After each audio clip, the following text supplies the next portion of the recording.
10 दे के कीसला 20 दे के मीसला 10 दे के कीसला 20 दे के मीसला 1500 दे के तान्या झाट के।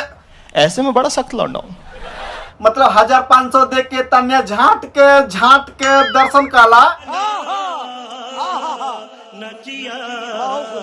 जी भैया लोगन बजन आप सब कैसे बानी? उम्मीद करत बानी कि भैया लोगन बजन आप सब बहुत अच्छा हो और आप सबका एंट्री हो गई बा लविंग रोस्ट एक छोटा सा प्यारा सा यूट्यूब चैनल में। और ये यूट्यूब चैनल के आप सबके बहुत सपोर्ट की जरूरत बा, तो प्लीज आप लोग सपोर्ट करी। और हाँ, आज वीडियो के शुरुआत करे से पहले हम वीडियो का टाइटल बता दी कि आज के वीडियो का टाइटल बा कि तान्या झा के इंटरव्यू रोस्ट करे जात बानी।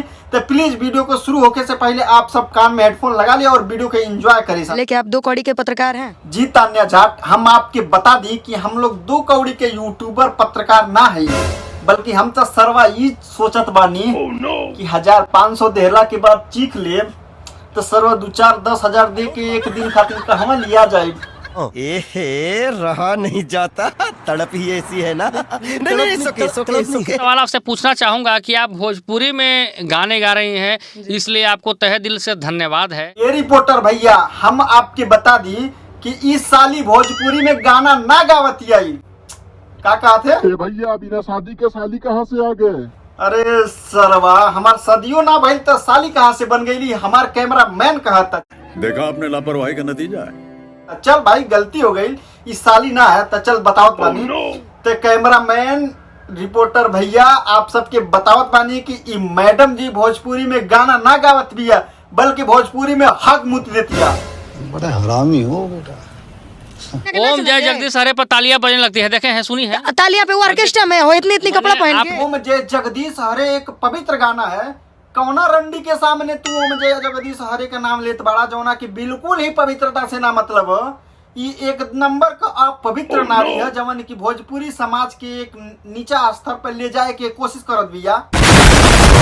10 दे के कीसला 20 दे के मीसला करे तान्या झाट, तोर किस इतना सस्ता हो गई बा कि 10 रुपया में किस देत बाड़े और कहत पड़े 10 दे के कीसला 20 दे के मीसला। लगत ते हमार पिछला वीडियो एकदम आराम से देखले रहले, जौना में ते ताबीज बनवावत रहले कि ताबीज बना दी ओझा जी अगवा के दोनों बढ़ जाए। 10 दे के कीसला 20 दे के मीसला। अच्छा झाटो के झाट तान्या झाट, ते ई बता ते जब 10 रुपया में किस देवे अब 20 रुपया में मिसवा देवे तो हाई जौन डंडिया खड़ा हुई है 2023 के कैलेंडर ना टांगब। 500,000 दे के हो में से चिखला। हाँ झाट साहिबा आ गई ना लाइन पे 1500 रुपया दे के चिखला। लेकिन मैडम जी हमारा तो बिल्कुल ना समझ में आवत बा। 1500 रुपया में जब तू चिखावत बाड़ू, इतना सस्ता बा तुहार हथियार, तो सरवा पता नहीं कौन कौन चिखले हुई। और चिखला के बाद जौन है बीमारी का नाम होला एड्स। सरवा बहुत खतरनाक होला, सुनी रे कैमरा मैन। 10 दे के कीसला 20 दे के मीसला। लेकिन 1 लाख रुपया अगर हम दे दें तो रहा नहीं जाता, तड़प ही ऐसी है ना। ए सार तनी हेने आवा, जब उ साफ कहत बिया कि 10 दे के कीसला 20 दे के मीसला 1500 दे के वो चिखला, तो सार तुहरा बहिनी के भतार खोजू, तुहरा पास पैसा बहुत बा तो 1000 दे के चीख न। 1 लाख रुपया काहे ते ओकर दाम बढ़ावत बाड़े? बहुत ज्यादा होला 1 लाख, ठीक बा ना? आपकी सोच कितनी गंदी है, मुझे यह नहीं समझ में आया अभी तक।